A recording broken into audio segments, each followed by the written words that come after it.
America में Orlando में एक अपना का कन्वेंशन होता है, हर साल मैं वहाँ पे आता हूँ। तो मैंने वहाँ सोचा यार न्यू ईयर चले जाओ कनाडा, तो मुझे लगा कनाडा काफ़ी अर्सा हो गया, तो वहाँ से मुलाकात की थी दोस्तों, इसलिए मैंने कहा मैं यहाँ पे आ जाऊँ। और जिस तरह बताया मैं 100+ कंट्रीज में ट्रैवल कर चुका हूँ अल्हम्दुलिल्लाह। 50 मुल्कों का मुझे ज़्यादा तौर पर इमिग्रेशन का नॉलेज है, ये मेरा सब्जेक्ट। आई एंजॉय इमिग्रेशन क्या चीज़ें चल रही थी, और उसमें 8 मुल्कों मेरे ज़ाती डायरेक्ट ऑफिस है, जिसमें ह्यूस्टन टेक्सास भी शामिल है, आयरलैंड भी है, मलेशिया में मेरा ऑफिस है, ऑस्ट्रेलिया सिडनी भी।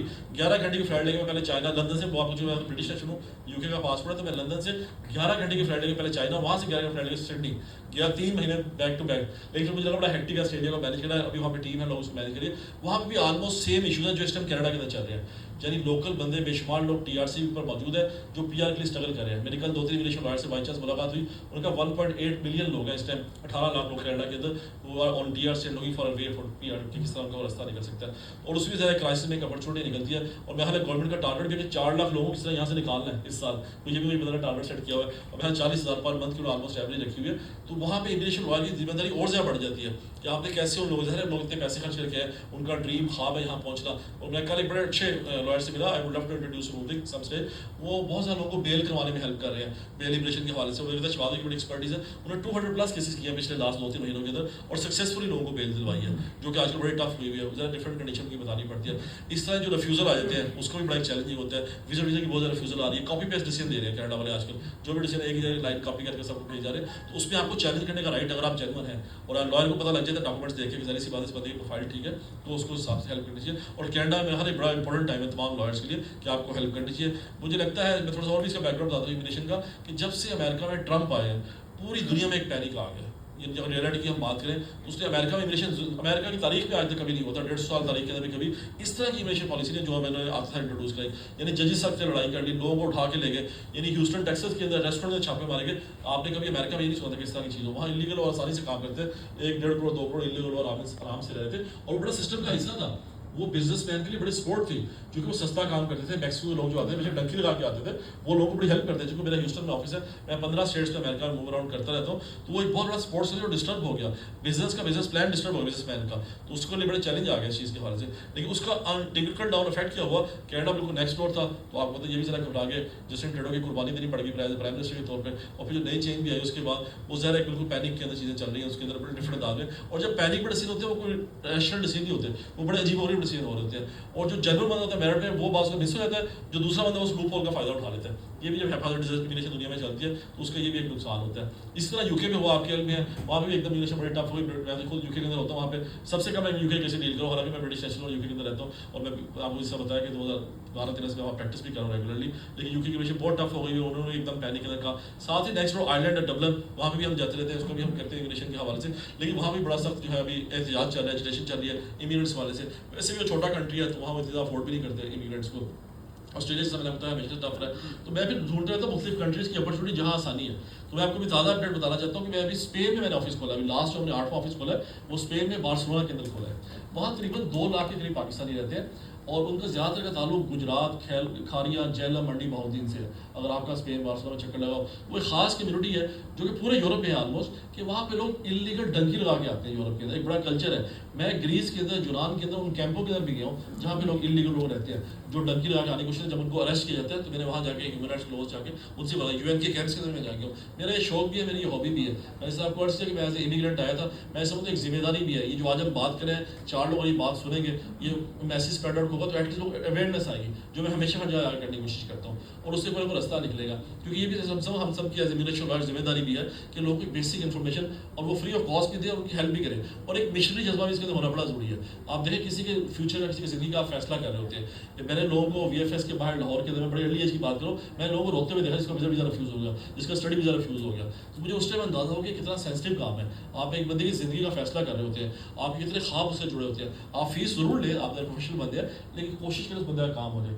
मैं इस काम में अक्सर अपने दोस्तों से समझाता हूँ, जो मेरे कुलीग इमिग्रेशन लॉयर, या किसी बंदे का काम नहीं हो उसको पहले बता दें। ये ना वो आपको ज़बरदस्ती पैसे दे और बाद में आपके नहीं भाई नहीं हो सकता, या कोशिश करें, दुआ करें। आपको खुद ही पता होता है कि इस बंदे का काम हो सकता है नहीं हो सकता, तो ये दुआ वाले काम में डालें, उसको दवाई दें, उसका डिसीजन दें, उसको हल करने में मदद दें। और जब होता है कि हमारे बड़ा कल्चर मैंने देखा हमारे इस फील्ड के अंदर, इस वजह से अनफॉर्चुनेटली फील्ड से बदनाम भी है, स्पेशली इमिग्रेशन कंसल्टेंट के हवाले से, कि जो बंदा पैसे लेके आ गया, आपने कहा हाँ जी आपने दुआ करें आपका काम हो जाएगा। ऐसे नहीं होता, आपको क्राइटेरिया देखना पड़ेगा। महमूद भाई इस वाले बड़ा एक्सपर्ट है, मेरे इनसे कई डिसीजन हो चुके हैं। आप ये पॉइंट में सिस्टम है, आपको चीज़ें चेक करना पड़ेगा, आपकी एज, क्वालिफिकेशन। कनाडा से तो one of the outstanding system है इमिग्रेशन सिस्टम, पूरी दुनिया इसको फॉलो करती है। ऑस्ट्रेलिया और कनाडा मेरा चूंकि सब्जेक्ट है, दुनिया के 2 आउटस्टैंडिंग इंग्लिश सिस्टम डेवलप किए हैं। ऑस्ट्रेलिया में और कनाडा उसको फॉलो करता है, फिर बाकी यूके और सारे कंट्रीज को फॉलो करते हैं। लूपहोल है अमेरिका के अंदर है कि सिस्टम में लूपहोल, लेकिन कनाडा ने तो बड़ा ऑर्गेनाइज सिस्टम बनाया हुआ है। ये अलग बात है, मेरा थोड़ा सा गिला है कनाडा वालों से कि इतना बड़ा कंट्री है, इनको मजीद लोगों का इन्फ्लक्स बढ़ाना चाहिए जो कि नहीं बढ़ा रहे। कई ऐसी कैटेगरी बेशुमार इन्वेस्टर है, मुझे आपके मैं 1000 इन्वेस्टर लेके आ सकता हूँ, ये सब एक पैकेज अनाउंस कर दें, 2 लाख हमारी फीस है और 2 लाख सिर्फ डोनेशन रख दें, मैं 2 लाख सिर्फ डोनेशन के भी आपको 1000 बंदा ला के दे सकता हूँ। लेकिन ये उसका एफर्ट नहीं कर रहा Canada, which is very strain for me. ये करना चाहिए, हमने किया है। पुर्तगाल के अंदर हम 500 बंदे लेके गए हैं 5 लाख यूरो की इन्वेस्टमेंट के साथ। आपके लिए गोल्डन वीजा हुआ, वहाँ पे दोस्तों हमारे साथ 3-4 दोस्त हमारे मिल के, तो हमने 500 लोगों को 5.5 मिलियन यूरो की इन्वेस्टमेंट करा के रेजिडेंसी करवा दी। That is called golden visa. Greece के अंदर आज भी मौजूद है, 2.5 लाख यूरो की आप इन्वेस्टमेंट करें तो आपको रेजिडेंसी मिल जाती है। और पुर्तगाल में तो लोगों को पासपोर्ट देते हैं, ग्रीस थोड़ा सा एंटी मुस्लिम है तो पासपोर्ट नहीं देता वहाँ पे ग्रीस के, वहाँ पे लोग पूछते हैं। हमारे कई दोस्तों वहाँ पे इन्वेस्टमेंट की हुई है। माल्टा एक कंट्री है, यूरोप की कंट्री है, छोटा सा स्मॉल आइलैंड है, आप जरूर अगर आपको चक्कर लगे वहाँ पे, मैं वहाँ पे जाता रहता हूँ। मेरे वहाँ प्राइम मिनिस्टर से मुलाकात हुई माल्टा की, जब वहाँ पे स्टार्ट करती पिछले, जो सब खास वेरी पॉपुलर प्राइम मिनिस्टर थे, तो उन्होंने भी मुझे कहा कि आप लेके आए लोग, उनका 7.5 लाख और तकरीबन 1 मिलियन यूरो का ओवरऑल प्लान बन जाता है। उन्होंने बहुत सारे लोग की इन्वेस्टमेंट कराई है वहाँ पे से। साइप्रस है, यूरोपियन साइप्रस, 2 हिस्से साइप्रस के, वहाँ पे 3.5 लाख यूरो की आप इन्वेस्टमेंट करें तो वहाँ पे आपके लिए रेजिडेंसी आपको मिल सकती है। तो दुनिया में ऑप्शन होती है। मैं कहता हूँ बिजनेसमैन को हमेशा वेलकम करना चाहिए दुनिया के किसी मुल्क के अंदर भी। तो जहाँ कनाडा में अगर बिजनेसमैन को वेलकम करेगा, लोगों के लिए जॉब क्रिएट होगी, टैक्स होगी। जैसे C11 की बात की हमने, वो एक C11 ऑप्शन इसी उन्होंने भी छोड़ी आके, एटलीस्ट कोई लोग आ रहा है, आपका सर्कल चल रहा है, सर्कल राउंड चल रहा है। अमेरिका में क्यों ये अच्छी बात है कि वहाँ पे डॉलर का सर्कल रोटेट कर रहा होता है। अभी भी ट्रम्प है, बिजनेसमैन एटलीस्ट जो नॉर्मल बिजनेसमैन है वो खुश है, कई ऐसी फ्रेंडली पॉलिसी बनाई है जिससे अमेरिका को बूस्ट अप मिला है। उसने बाहर से कहा ट्रेड बंद करे, चीज़ें खत्म करे, अमेरिका की इंडस्ट्री को बूस्ट किया जाए, वो हमेशा उसके मुल्क के लिए फायदा मंद होती है, उस चीज़ का उसको फायदा होता है। तो बिजनेस इमिग्रेशन हमेशा से फ्रेंडली होती है और उस मुल्क को उसका ख्याल रखना चाहिए। मैं आपको थोड़ी सी बात करूँ, बहुत लंबी है, मैं काफ़ी कर सकता हूँ, मैं कोशिश करूँ स्पीड से बोल के जितनी मैक्सिमम बातें आपको मैं इन्फॉर्मेशन शेयर कर सकूँ और आप दोस्त में ज़्यादा बोल भी रहा हूँ। तो स्पेन की मैं इमिग्रेशन का बता रहा था, जो अभी लास्ट हमने ऑफिस खोला, उसकी क्या वजह है, और अब चूंकि यही बैकग्राउंड में सारी जब बात करें कि स्पेन ने 21 साल बाद अपनी इमिग्रेशन खोली है। अभी रिसेंटली उन्होंने खोली, 2005 में आखिरी दफा इमिग्रेशन खोली थी, और उनको पता था कि इलीगल लोग यहाँ पे बहुत ज़्यादा है। उनका रफ एस्टिमेट था, आपके साथ ही लातिन अमेरिका, वहाँ से तकरीबन 7 से 8 लाख इलीगल लोग स्पेन के अंदर रह रहे थे। उन्होंने बेसिकली उनके लिए इमिग्रेशन खोली। 25,000 इत्तेफाक से पाकिस्तानी भी थे वहाँ पे, जिनको इस इमिग्रेशन का फायदा हो गया। इंडियन बहुत बड़ी तादाद में थे, नेपाल, श्रीलंका, साउथ एशिया के लोग भी बड़ी तादाद में थे, तो उन्होंने स्पेशली उसके लिए इमिग्रेशन खोली। और वो भाई अकाउंटेंट है, ज़्यादा चीज़ को समझेंगे। गवर्नमेंट ने अपने पेड्रो साnchez प्राइम मिनिस्टर है, उसने स्पीच की, उन्होंने लोगों ने कहा क्यों आप इतनी बड़ी इमिग्रेशन खोल रहे हैं, सारी दुनिया में टाइट हो रही है immigration, Spain pass the only country जिसने एकदम अपने डोर ओपन कर दिए। वो थोड़ा चलता भी हवा के अगेंस्ट, उसका पूरा स्टाइल ये है। उसने स्टाइल के हवाले से भी, अमेरिका के हवाले से आपको याद होगा पहला दिन स्टैंड लिया था जब ये वॉर शुरू हुई थी ईरान की, तो स्पेन को उस वाले काफ़ी पाबंदियों चीज़ों का भी सामना करना पड़ा, but is a very dairying person, और इसने ये स्टैंड लिया, उसने किया। उसने कहा अगर ये 8 लाख लोग, वैसे 1.3 मिलियन लोगों ने अपनी एप्लीकेशन जमा कराई है, उनके डिसीजन आ जाएंगे, लेकिन उसने कहा सिर्फ अगर 8 लाख लोग भी हमारे सिस्टम का हिस्सा बन गए और इनको काम की इजाज़त मिल गई लीगली, तो जो इनका हमारा टैक्स और सोशल सिक्योरिटी हमारे सिस्टम में आएगा 220 बिलियन यूरो पर मंथ का, 8 लाख लोग वैसे। तो आप सोचें गवर्नमेंट लोग किस तरह सोचते हैं, किस तरह प्लानिंग करते हैं कि इससे हमारे मुल्क को क्या फ़ायदा होगा। पुर्तगाल की मैं आपको बात कर रहा हूँ, पुर्तगाल ने अपने छोटे छोटे शहरों को, लिस्बन तो उनका मेन शहर है, उन्होंने अपने स्मार्ट सिटीज़ के अंदर भी अपनी इतनी ग्रोथ कर ली, प्रॉपर्टी की प्राइस इतनी ऊपर चलेगी इस गोल्डन वीज़ा प्रोग्राम की वजह से। तो अगर आप स्मार्टली मूव करें तो अपने मुल्क की तकदीर बदल सकते हैं, पूरा कल्चर चीज़ें चेंज कर सकते हैं और आपकी मुल्क की इकॉनमी को उसका बहुत ज़्यादा फायदा होगा। तो immigration is a very vast subject. मैं चूँकि मुफ्ती इमिग्रेशन सेमिनार में जाता रहता हूँ, मुझे ट्रैवलिंग का वैसे समय बहुत ज़्यादा शौक है, तो मैं कोशिश करता हूँ इस वाले जो भी लोगों को इन्फॉर्मेशन हो वो दी जाए ताकि आप उसका फ़ायदा उठाएं। गवर्नमेंट ने भी हम कोशिश करते हैं इस पर बात की जाए ताकि वो इससे फ़ायदा उठाते हुए एक आम आदमी को भला कर सके। लेकिन एक और मैं आपको बड़ा इंपॉर्टेंट पॉइंट बताऊँ, जो बुलेट पॉइंट्स बता रहा हूँ आपसे मैं शेयर करते हो। कोविड के बाद से दुनिया में एकदम फ्लो बहुत ज़्यादा बढ़ा इमिग्रेशन का, चूँकि शॉर्टेज बन गई थी, लोगों को खड़े में रहने की आदत पड़ गई थी, हर बंदे को स्ट्रगल हुई बंदे दोबारा ढूंढने के लिए, और जो घर बैठे बंदे थे उनको निकालने के लिए कि आप 3 दिन के लिए काम पे आ जाएं, 2 दिन पीछे घर से काम कर लें। इस तरह हाइब्रिड मॉडल लोगों ने स्टडी करने की कोशिश की, स्टडी में भी ऐसा हुआ, इमिग्रेशन में वर्क में भी ऐसा हुआ। तो वहाँ एकदम लोगों ने इमिग्रेशन खोली, तमाम कंट्रीज ने खोली, और वो बड़ी बेहंगम थी इमिग्रेशन, वो दुनिया तमाम इंक्लूडिंग यूके आप कह लें, कनाडा कह लें, अमेरिका कह लें, उसकी वजह से एकदम इन्फ्लक्स आया बहुत ज़्यादा लोगों का। उसको फिर कंट्रोल करने के लिए अगेन उन्होंने एकदम बड़ा फैसिलिटीज दिया, 24-25 की जो इमिग्रेशन टाइट की, तो उससे बहुत ज़्यादा मसाइल और चीज़ें जो है बहुत ज़्यादा चेंज होंगी। तो उसका नुकसान अभी यहाँ तक आ रहा है। और मैं आपको ओपनली बताऊँ कि मेरा ये सब्जेक्ट है, अगले 5 साल इमिग्रेशन के हवाले से मुश्किल है।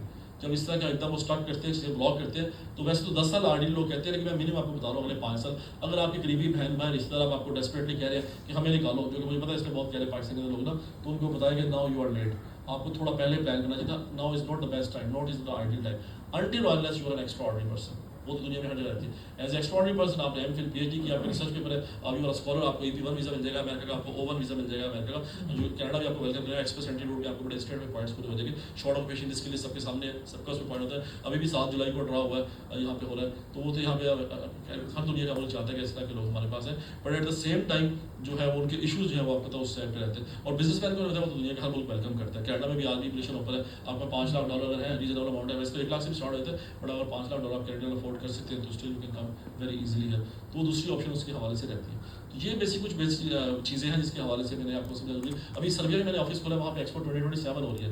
2022 में दुबई में हुई थी, 27 में वहाँ पे हो रही थी। तो एक्सपो के हिसाब से तो पूरा शहर डेवलप होता है। दुबई में आप लोगों को मौका मिला जाके देखने का। 2030 में रियाद में हो रही है वही एक्सपो, लेकिन दरमियान में 27 में वहाँ हो रही है, तो हमने वहाँ पे भी ऑफिस खोला। इत्तेफाक की बात आप लोगों को शायद आइडिया में रहो कि सर्बिया में पाकिस्तान की एम्बेसी मौजूद है। वैसे हम समझते हैं बोस्निया से हमारे अच्छे ताल्लुक है, लेकिन सर्बिया से हमारे अच्छे ताल्लुक। ये बाल्कन स्टेट्स है, टर्की का रेगुलेशन नहीं, 400 साल यहाँ पर टर्की ने हुकूमत की। ये 6 स्टेट्स है, मॉन्टेनेग्रो, नॉर्थ मैसेडोनिया, अल्बानिया, और हमने इन स्टेट में बड़ा ज़्यादा ट्रैवल भी काम भी किया वहाँ पे। तो सर्बिया के अंदर वहाँ पे काफ़ी काम करें एक्सपो के हवाले से, काफ़ी वो कंस्ट्रक्शन के प्रोजेक्ट चल रहे हैं वहाँ पे, लेबर प्रोवाइड करें, प्लस बिजनेसमैन भी आ रहे हैं वहाँ पे। तो ये इस तरह की ऑप्शन दुनिया में निकलती रहती है। तो आपको अपना वो रास्ता देखना पड़ेगा, क्योंकि इस तरह मेरा सब्जेक्ट है, सिर्फ एक कंट्री में रह के बात करना बड़ा आसान है।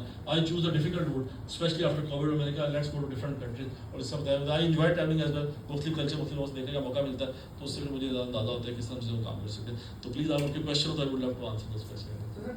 Thank you so much, that was a good knowledge जो आपने शेयर किया। लॉट ऑफ थिंग्स जो अपनी थोड़ी कम्युनिटी में भी देखने आ रही, जो हम लोग कैनेडियंस हैं, हम लोग के पास तुर्की की तरफ बहुत से लोग जो है वो इन्फ्लुएंस होते हैं, being as a Muslim country as well, and there is opportunity as well, although there is a language barrier in the तुर्की एज वेल। तो उस पर थोड़ी सी रोशनी डालें कि वहाँ पे वाकई इतना स्कोप है कि यहाँ पे मुझे पता है I dealt with one client, वो कह रहा था कि 2.5 लाख में अगर वहाँ पे आप इन्वेस्ट घर लेते हो और उसको सिर्फ रेंटल शो कर देते हो, तो they will offer you the immigration policy something like that. तो उसके बारे में, क्योंकि हम लोग तुर्की वी लव टू गो, कि वो एज ए टूरिस्ट प्लेस की बहुत अच्छी है, इकोनॉमी वाइज भी वहाँ पे हम लोग Canadian dollar easily we can spend it. तो उसके बारे में जी थैंक यू सो मच आपका क्वेश्चन में समझ में बहुत शुक्रिया आपका। इसमें $2.5 लाख की एक्सपेक्ट आप पासपोर्ट ले सकते हैं, बट अनफॉर्चुनेटली थोड़े से उन्होंने अमाउंट बढ़ा दिया, अब $4 लाख हो गई है। 1.5 साल हो गया इस बात को, तब वो अमाउंट एक तो $4 लाख हो गई पासपोर्ट लेने के लिए। दूसरा, टर्की इज़ वेरी गुड, मैं बहुत जाता हूँ इस्तांबुल, बड़ा इस्लामिक कंट्री है, ऑफकोर्स ट्रांजिट के लिए बड़ी अच्छी जगह है। वाया टर्की शेयर लाइन आप जाएँ तो it's always good to have Istanbul. Istanbul cheap भी है, जैसे आपने कहा कनाडा के हवाले से, but there are some challenges है बिजनेसमैन। अगर मैं रैशनल बात करूँ और just ignore for the time being, वो इस्लामिक मुल्क है और बड़ा अच्छी जगह, वो लीरा जो करेंसी है उनकी वो बड़े डिटेरिएट करती है, आपको इल्म होगा। अमेरिका का बड़ा प्रेशर वहाँ पे, तो डॉलर के हवाले से बिजनेसमैन में, तो at the end of the day you are in loss. मेरे काफ़ी दोस्तों ने वहाँ पे इन्वेस्टमेंट किया, सऊदी अरब से भी गए, पाकिस्तान से भी गए, और 2.5 लाख 4 लाख की उन्होंने इन्वेस्टमेंट की, बट अनफॉर्चुनेटली उनका eight the end of the experience कोई इतना अच्छा नहीं रहा। एक तो ये भी उनका इशू आ रहा है, जो अभी बड़ा अजीब बात है, जब आप इतनी बड़ी इन्वेस्टमेंट करें, खासतौर पर $4 लाख की, still they are creating lot of problem to get passport. अब वो इतनी आसानी से पाकिस्तानी लोगों को पासपोर्ट नहीं दे रहे। मेरे बेशुमार दोस्त हैं जाने वाले जो टर्की की इन्वेस्टमेंट की हुई है $4 की, and in the from last 1 year they are waiting for the passport. लेकिन उनका लॉ ये है कि as soon as you done the investment by law, आपने वाइट बनी थी, आपने ट्रांसफर की, प्रॉपर्टी परचेज की, और उसके अगेंस्ट यार आपने ले लिया, तो they should not be any problem, और 3 महीने में आपको पासपोर्ट दे। उन्होंने रूल ये बनाया था, बट वो काफ़ी लोग स्ट्रगल करें, मुख्तलिफ लूप होल्स क्रिएट करें, या मुख्तलिफ आप करें पॉइंट्स रेज करें जिसमें लोगों को तंग करें, और इस तरह से पासपोर्ट नहीं दे। दूसरा, बिजनेस मॉडल के हवाले से मैंने कर्ज किया। तीसरा, प्रॉपर्टी की कीमतें बहुत फ्लक्चुएट कर रही हैं वहाँ पर ना। कनाडा में भी मुझे पता है क्राइसिस चल रहा है प्रॉपर्टी के हवाले से, कल को 2-4 दोस्त से बात ही अगली मुंबई से मजीद पे गपशप लगाएंगे, लेकिन वहाँ बहुत ज़्यादा इशूज़ इस हवाले से आता है। तीसरा, जो पाबंदियाँ बहुत ज़्यादा हैं, उनकी मुश्किल लड़ाई है अमेरिका के साथ, आपको पता है टर्की के साथ, और वो खत्म होने को चाहते हैं। यूरोप से भी उनकी कोई अच्छे ताल्लुकात नहीं है। हाँ, उनके पास कॉस्ट, प्रोडक्शन कॉस्ट बहुत सस्ती है, आपको पता है लेबर सस्ती है वहाँ पे। उस पर से अगर आपको स्मार्ट मूव बनाए, या कोई ट्रेडिंग में अगर आप इन्वॉल्व हो जाए टर्की के साथ, then you can do good, but otherwise rationally अगर speaking, I will not advise कि वहाँ पे आपको बिजनेस वाइज बहुत फॉलो होगा। हाँ, घूमने फिरने के लिए बड़ा very ideal place Istanbul, I would love to go, everybody would love to go, तो वो सब ठीक है। ओमान के हवाले से भी जो मुतवज्जा हो रहे हैं ओमान की तरफ, वहाँ भी कोई बिजनेस? जी ओमान में मेरा काफ़ी चक्कर लगता था। पाकिस्तानी माशा बड़े सेटल है, 4 लाख पाकिस्तानी, बल्कि इत्तेफाक से ओमान में जो पाकिस्तानी इन्वेस्टर है, is a very good friend of mine, is very kind. जब भी मैं जाता हूँ उनसे मुलाकात होती है, and very dynamic person, doctor है बेसिकली वो बाय प्रोफेशन। तो ओमान के अंदर जो सबसे अच्छी बात है, इस पूरी गल्फ वार के अंदर लोगों का बड़ा ट्रेंड गया ओमान की तरफ, और आपने बेचारे इसी हवाले से बात की कि वो बिल्कुल न्यूट्रल कंट्री है। मैं जब वहाँ पे भी गया ओमान के अंदर, तो उन्होंने मुझे बताया ये बात कि हम बिल्कुल किसी कंट्रोवर्सी के अंदर इन्वॉल्व होना नहीं चाहते, बल्कि हम तो कंट्रोवर्सी को सॉल्व करने की कोशिश करते हैं, जंग का कोई हल अगर निकल सकता हो तो उस पर वो काम करने की कोशिश करते हैं। वो मुझे बड़ी खुशी थी इस बात की। ओमान बड़ा बिल्कुल कूल एंड काम है, लेकिन दूसरा उनके ये एडवांटेज है दूसरा ये कि वो इतने कूल एंड काम है कि वो काम भी नहीं होते वहाँ पे, यानी बहुत स्लो है, ग्रोथ नहीं है वहाँ पे उस तरह, मतलब जिस तरह आप दुबई में रेल पे देखते हैं। अगर आपने टारगेट करना है मिडल ईस्ट को तो I will strongly recommend you Saudi Arabia. MBS is doing dynamic things वहाँ पे, बहुत मैं चूँकि जाता रहता पूरे गल्फ के अंदर, वहाँ जद्दा, रियाद, मक्का, मदीना में आपको पता है now you can buy apartment there, now you can buy a land, freehold land आप बाय कर सकते हैं, और बड़े छोटे अपने लॉज इंट्रोड्यूस करा दिए, बड़ा इमिग्रेशन फ्रेंडली। मैं पहली दफ़ा देख रहा हूँ कि MBS आप गल्फ पे एक्सपेक्ट ही करते हैं कि वो इमिग्रेशन फ्रेंडली लॉ बनाए, but he is trying his best कि इन्वेस्टर आए, लोग आए, रेजिडेंसी ले, परमानेंट रेजिडेंसी ले, विदाउट एनी खौफ कि कल मुझे निकाल दिया जाएगा। दुबई में आपको पता है 2-2 साल की रेजिडेंसी मिलती है, और आज भी मेरे पास विशेष दुबई से दोस्त रब्ता कर रहे हैं कि यार हम बस निकलना चाहते हैं यहाँ से, हम बड़े परेशान है। और आपको पता है जो इसमें सिचुएशन है, अनफॉर्चुनेटली पाकिस्तान में इस टाइम आइडियल ताल्लुकात नहीं है UAE के, उसकी वजह से काफ़ी इशूज़ आ रहे हैं। सऊदी अरब के ताल्लुक बहुत ही आइडियल है, तो वहाँ पे सऊदी अरब में आपका कोई इशू नहीं है। कतर जरूर जाए, Qatar is a very good country. आप लोग छोटा सा मुल्क आप इग्नोर करते हुए कतर जाकर आ जाते हो दोहा में, but it's an amazing country. मैं I will recommend number 1 Qatar, अगर आप इन्वेस्टमेंट अगर आपके पास है, it's an amazing place. Even Bahrain small country है, वहाँ भी बड़ी अपॉर्चुनिटीज़ है, मैं जो वहाँ जाता रहता हूँ।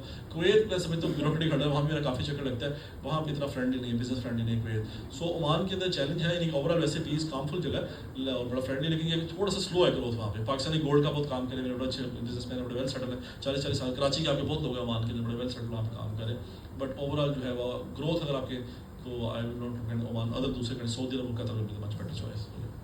रिसेंटली सऊदी अरब ने बड़ी पॉलिसी अपनी चेंज की है और अट्रैक्ट कर रहे हैं इन्वेस्टर्स जी, जी। को और इमिग्रेशन को, तो उसको आप कैसे देखते हैं? ये पॉलिसी वाकई लॉन्ग लास्टिंग है या जस्ट?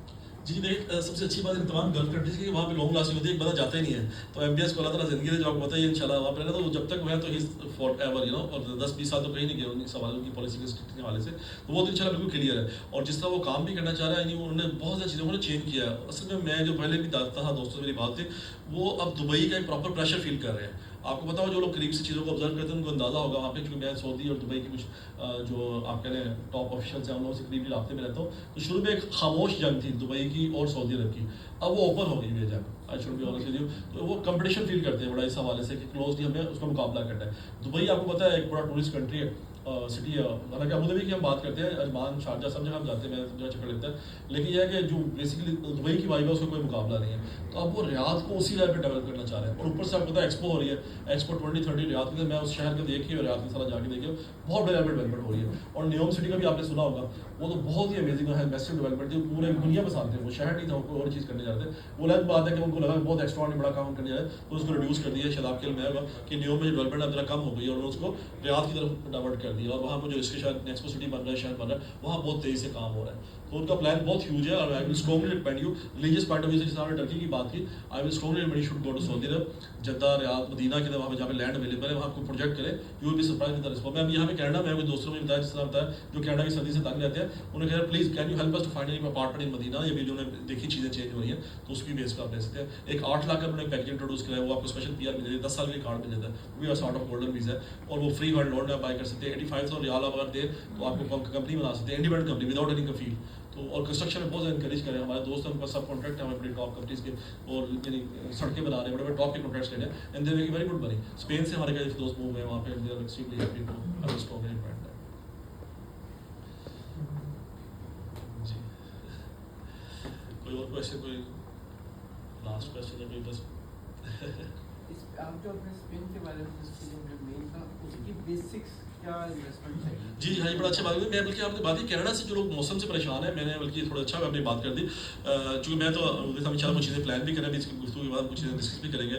थोड़ा सा मैं आते भी लेट हो गया, चूँकि मेरी आज इनफैक्ट फ्लाइट भी है, थोड़ा हेक्टिक शेड्यूल चल रहा था, इस हवाले से रात भी काफ़ी लेट, समय 2-3 बजे डेली जो है 3-4 रूटीन चल रही थी। तो स्पेन या यूरोप के अंदर जो लोग कनाडा से जिनका पासपोर्ट है और ज़रा कोई सेकंड ऑप्शन देखना चाहते हैं, टर्की की, दुबई की, सऊदी अरब की, तो यूरोप के अंदर भी बड़ी अच्छी ऑप्शन है। मैं उसमें आपको 2-3 मोटी बातें अर्ज करता हूँ। उसमें नंबर 1 स्पेन में आपको इसलिए रिकमेंड कर रहा हूँ, वेदर के हवाले से अगर आप कौन सी सर्दी की, अगर आप तंग है टोरंटो की या कैलगरी की, तो उसके लिए जो है वो बड़ी अच्छी ऑप्शन है यहाँ पे कि आप जो है यूरोप के अंदर मूव थे। स्पेन का वेदर कराची के साथ, जो कराची खास तौर पर बिल्कुल सेम लेवल है, इससे सेम टेम्परेचर चल रहा है, बल्कि अभी मेरी स्पेन में बात होती थी, मैंने तो बताया 43 टेम्परेचर है वहाँ पे, तो वो बोले थोड़ा ज़्यादा भी आजकल गर्मी है, ह्यूमिडिटी का लेवल काफ़ी हाई होता है, क्योंकि बीच सिटी और बड़ा गर्म समुद्र है वहाँ पे, तो उस वजह से उसके उस हिसाब से रहता है। लेकिन वलेंसिया, मालागा, बाकी शहर भी उसके हैं, ब्रिटिश लोग तो बहुत जाते हैं और अमेरिकन भी बहुत आते हैं। कनाडा का मुझे इतना आइडिया नहीं कि वहाँ पे कितने लोग रहते हैं, लेकिन आई नो फॉर श्योर कि वो रहते हैं। उसमें 2 बड़ी बेसिक सी कैटेगरी में आपको वर्क जिसमें आप बड़ी इजीली क्वालिफाई कर सकते हैं।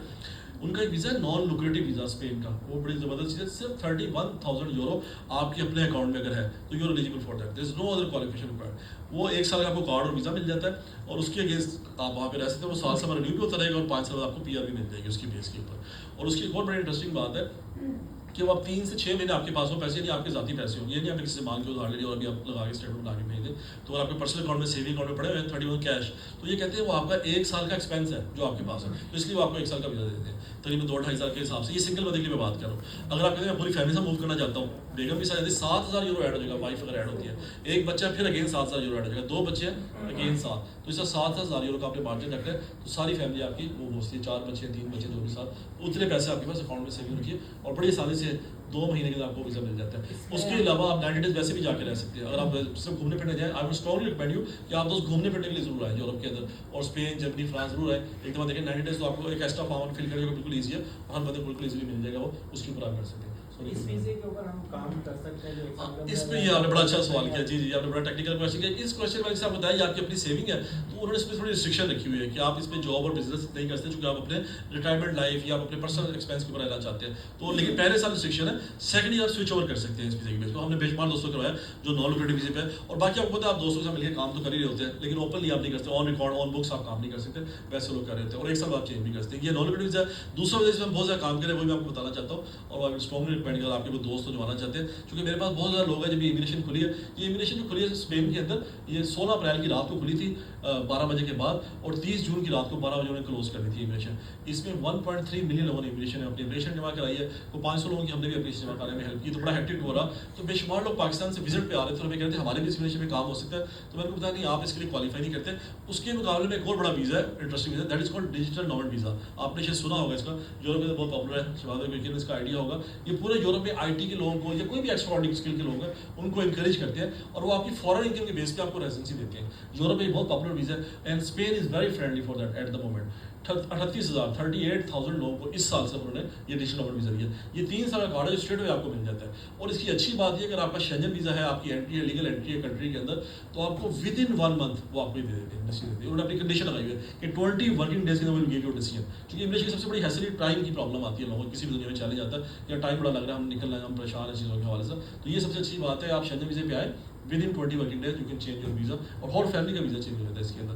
तो ये बड़ी अच्छी कैटेगरी डिजिटल नॉमेड वीज़ा, बड़ा फ्रेंडली है। एक और ब्लू कार्ड भी यूरोप का बड़ा पॉपुलर है, वो भी आपने शायद सुना होगा, वो भी हॉलैंड, जर्मनी, फ्रांस, नॉर्वे, हर जगह का ब्लू कार्ड है। हर मुल्क की डिफरेंट कंडीशन है, डिफरेंट, लेकिन सबसे आसान जो है वो लिथुआनिया है, उसमें भी हम डील करें। ये भी यूरोपियन कंट्री है, लैटविया, लिथुआनिया, आपने शायद नाम सुना होगा, विल्नियस उसका कैपिटल है। तो वहाँ पे भी 3 साल का ब्लू कार्ड आपको मिल जाता है, जिसकी बेस, और वो भी 1 डे, वो सबसे इसमें 1 महीना लगता है, वो 1 डे के, क्योंकि कंपनी है वहाँ पे, IT कंपनी है, दूसरी कंपनी जिससे हमारा रब्ता है, तो वो आपका जॉब कॉन्ट्रैक्ट बनाएंगे, आपने सिर्फ जाकर छोटा सा इंटरव्यू देना, फॉर्मल सेंटर फिंगरप्रिंट देने, और with in 15 days you will get the card. 3 साल का कार्ड आपको मिल जाएगा। वो कार्ड भी कन्वर्टेबल है, यानी आप कहते हैं लिथुआनिया छोटा सा मुल्क है, मैं कहाँ आगे फंस गया, 1 साल आपको बर्दाश्त करना पड़ेगा, 6 महीने का। After 1 year you can go to Holland, आप जर्मनी जाकर उसको कन्वर्ट करा लें। और वो that's the best thing about कि हॉलैंड और बेल्जियम 5 साल में आपको पासपोर्ट देता है। तो वो जो 1 साल का कार्ड है वो आपका पहला साल भी काउंट होगा, क्योंकि blue card is acceptable all over Europe. Second year आपने उसको हॉलैंड में चेंज करा दिया, 5 साल बाद आपको पासपोर्ट और PR इकट्ठे मिल जाएंगे। ये हॉलैंड की, और हॉलैंड में जुबान लैंग्वेज बैरियर भी नहीं है। सेकंड ऑफिशियल लैंग्वेज है उनकी इंग्लिश लैंग्वेज है हॉलैंड की, क्योंकि यूरोप में आपको पता है ये बड़ा बैरियर आता है लैंग्वेज का। तो आम्स्टरडैम की हॉलैंड की अच्छी बात है कि वहाँ पे आप इंग्लिश में बात करते, कोई टेस्ट नहीं है इस तरह का। जैसे स्पेन में आपको स्पेनिश लैंग्वेज का टेस्ट पास करना पड़ता है, पुर्तगाल में पुर्तगीज लैंग्वेज का, वहाँ पे ऐसा लैंग्वेज बैरियर भी कोई नहीं है, तो आप बड़ा इजीली वहाँ पे काम। IT कंपनियाँ बहुत ज़्यादा वहाँ पे, अगर आपके IT के दोस्त हैं, बैकग्राउंड में लोग हैं, तो I will strongly recommend you should गो। मेरे बेशुमार जाने वाले लोग हैं IT के जो बहुत एक्स्ट्राऑर्डिनरी काम कर रहे हैं, इंडियन पाकिस्तानी दोनों वहाँ पे बहुत ज़्यादा काम कर रहे हैं हॉलैंड। इसकी कॉस्ट क्या है? जो डिजिटल नॉमेड वीज़ा आपने पूछा या जो लोग करना चाह रहे हैं? जी डिजिटल नॉमेड वीज़ा मैं आपको रफली बताया, तो इसमें 2 किस्म की चीज़ें भाई। अगर तो बंदे के पास डॉक्यूमेंट्स है, इसमें आपको थोड़े तफसील इसमें बताया था चीज़ों के अंदर रिक्वायरमेंट के हवाले से, कि अगर तो आपकी ओवरसीज इनकम जो है 2800 यूरो, मैं स्पेन के लिए बात करूँ डिजिटल नॉमेड वीज़े के लिए 2800 यूरो समथिंग करके उसकी, या 20-30 यूरो जो है, तो उसकी बेस पर सिंगल बंदे की मैं बात करूँ, वरना उसमें भी प्राइस ऐड होती जाएगी, 400-500 मजीद ऐड हो जाएगा। अगर फैमिली बच्चे हैं आपके अंदर, तो वो अगर आपकी मंथली इनकम है किसी भी जगह की, लेट्स फॉर दुबई, सऊदी अरब की कंपनी, पाकिस्तानी कंपनी में आपकी 3 है, जो कि ज़रा लोगों की होती है, क्वालिटी में काम कर रहा है, उसकी इतनी इक्वल अमाउंट हो जाती है, उसके अगेंस्ट बेसिकली आपको मिल जाएगी। तो उसकी कॉस्ट, जो डॉक्यूमेंटेशन कॉस्ट है वो 4-5 हज़ार यूरो टोटल है, उसकी बेस पर हम सारा कुछ करके कर सकते हैं।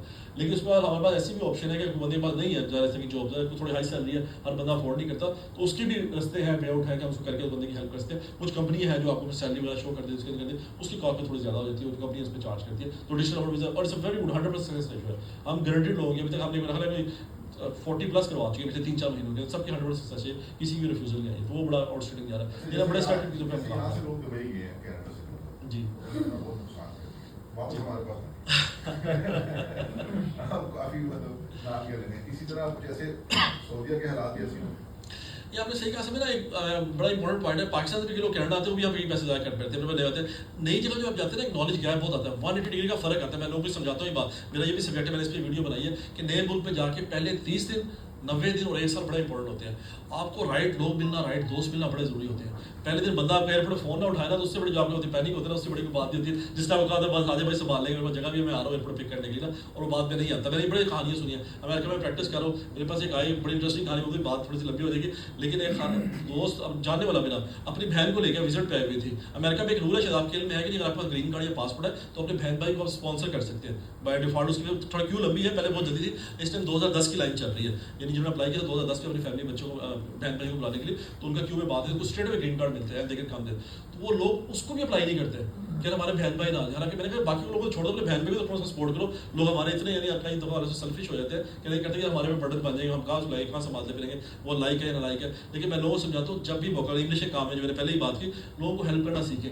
भाई एयरबीएनबी है, बेड मैट्रेस लग जाता है, कुछ भी आप लगा दें उसको, जमीन पे सुला दें, वो सो जाएगा, लेकिन उसको हेल्प करने की कोशिश करें। जो बंदा आपसे किसी उम्मीद लगा के आता है, वो आपसे किसी मान के साथ आपके पास आता है, किसी ने रिकमेंड किया होगा या आपके पास भेजा होगा, तो इस चीज़ को भी ध्यान में रखेंगे। तो आप भी कल को ऐसे आपने कोई स्ट्रगल ही की होगी यहाँ पे, तो किसी और का भी भला कर दे, कोई नेकी समझ के कर दे, अल्लाह ताला आपको उसका अजर देगा। इसलिए इस जब तक ये जज्बा नहीं आप रखेंगे ना, तो उसमें इस काम के अंदर वो चीज़ें नहीं होती। तो इस चीज़ को अगर आप सामने रखें, इंशाल्लाह अल्लाह ताला आसानियाँ पैदा करेगा चीज़ें।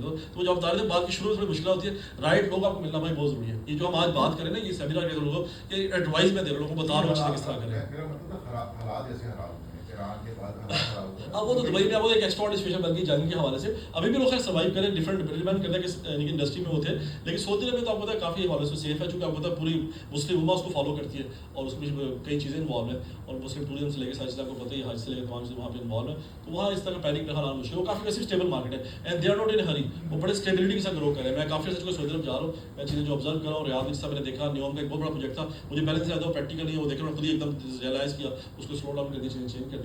लेकिन जद्दा रियाद में, जद्दा में आप जाएंगे मुझे सरप्राइज कितनी डेवलपमेंट हो रही है और आपको मौके में। तो इस तरह वो बड़े इस तरह मदीना के बड़े प्लानिंग से चीज़ें डेवलप करें, यानी कि रातों रात चीज़ें गिरा दी और कर दी, वो उस तरह का काम नहीं। दो ही में ज़रा हैप्पी डिसीजन होते हैं, ज़्यादा कंट्रोल तरीके से चीज़ों को लेकर चलते हैं। Thank you. आखिरी क्वेश्चन, जी, प्लीज। वीज़ा के हवाले से पाकिस्तान से किस मुल्क में जाना ज़्यादा मुनासिब है? जी बिल्कुल, थैंक यू सो मच। बल्कि मैं बात को ही लंबी देर जो आप बड़ा मेहरबानी में देखा, आप नोट भी कर रहे हैं कुछ चीज़ें मैं जो बताना चाहता हूँ स्टूडेंट के हवाले से, इमिग्रेशन के हवाले से बात दूसरी तरफ चली गई। असल में अनफॉर्चुनेटली आपको पता है पाकिस्तान सिस्टम निकलना ना बहुत कोई आसान नहीं रह गया हुआ, लेकिन सबसे जो फ्रेंडली कंट्री है दुनिया में हमेशा स्टूडेंट के हवाले से वो यूके ही रहा। आज भी सबसे बेस्ट वही है। 50,000 स्टूडेंट हर साल आते थे यूके के अंदर, अब जो है कम हो गया। 9 यूनिवर्सिटियों ने अनफॉर्चुनेटली 3 महीने पहले बाकायदा लिस्ट चली कि we don't need any more student from Pakistan, which is very unfortunate. Bangladesh और पाकिस्तान को सिंगल आउट किया क्योंकि हमारे लोगों ने वहाँ पे असाइलम बहुत कर दी। वो सादा सा भाई फार्मूला है, 15,000 पाउंड साल की फीस है, 4 साल का कोर्स है, अंडर ग्रेजुएट कोर्स में बच्चा आता है, उससे मतलब मैंने 60,000 पाउंड देना है। वो 7,000 पाउंड देकर फीस लेके आए थे पहले साल के अंदर, बाकी 7,000 पाउंड से देना होता है। वहाँ उसको जॉब नहीं मिलती, 20 घंटे काम उसको अलाउ होता है, तो उसकी वजह से वो कर नहीं पाता उस चीज़ के रिकवरी, तो वो अनफॉर्चुनेटली असाइलम कर लेते हैं। पाकिस्तान के स्टूडेंट भी सबस बाग दिखा के भेजा था, दफ्तरों में डॉलर पाउंड लगे हुए हैं, वो जहाँ की स्ट्रगल करता है उसको जॉब ही नहीं मिलती, हर कोशिश करता है, तो at that he and up with asylum. University उसको ड्रॉप आउट कर देती है, तो यूनिवर्सिटी में भी इसलिए ब्लैक लिस्ट कर दी। तो यूके एक टफ हुआ है, कनाडा को मुझे बताने की जरूरत नहीं है, आपसे मैं तो कोई नहीं जानता। अमेरिका आपको ट्रम्प का नाम ही काफ़ी है। आयरलैंड जो है वो भी किसी हवाले से था ईजी, लेकिन अभी उनको अच्छी लिस्ट हुई लास्ट डे। अभी फिनलैंड जा रही है, अगर आप किसी ने फैमिली के साथ जाना है तो I will strongly recommend you Finland आप जाए। स्वीडन बहुत अच्छा था, लेकिन स्वीडन ने थोड़ा टफ किया हुआ है, पहले तो बल्कि फ्री था, शरद साहब के दौर में बड़ा एक्स्ट्राऑर्डिनरी पाकिस्तानी ताल्लुकात है स्वीडन के साथ, लेकिन Finland is good and friendly.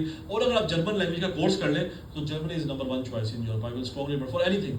आप वर्क परमिट भी जाते हैं जर्मनी, वहाँ पर नर्सों की डिमांड आई हुई है, ये प्लम्बर इलेक्ट्रीशियन की बात कर रहे थे बहुत चीज़ों की। कोई भी अगर आप टेक्निकल आप जर्मन लैंग्वेज का B1 कोर्स कर लें, जो कि पाकिस्तान में कई जगह फ्री भी हो रहा है, इस्लामाबाद के अंदर इस वोकेशनल इंस्टीट्यूट करवा रहे हैं, मेरे इल्म में है। पाकिस्तान गवर्नमेंट काफ़ी काम करी ओवरसीज़ को बाहर भेजने के हवाले से, लेबर बेस्ड करंट गवर्नमेंट ने खामोशी से काम कर रहे हैं, लेकिन उसमें जो अभी उस तरह ओपनिंग चीज़ें, लेकिन वो कुछ लोगों स्किल लेवल को बाहर भेज रहे हैं, क्योंकि पाकिस्तान का नाम उस टाइम इंटरनेशनली ज़रा बेहतर तरीके से जाएगा कि हम स्किल लेवल भेजें, ना कि हम कहते हैं प्लम्बर है, बाद बंदे को करना आता नहीं है, इलेक्ट्रीशियन है और उसको 2 तारें जोड़नी नहीं आती। तो हमारे लोग इस तरह जो मिस यूज़ करते हैं उससे अपने मुल्क की बदनामी होती है, उसका नुकसान होता है। ठीक है, थैंक यू वेरी मच।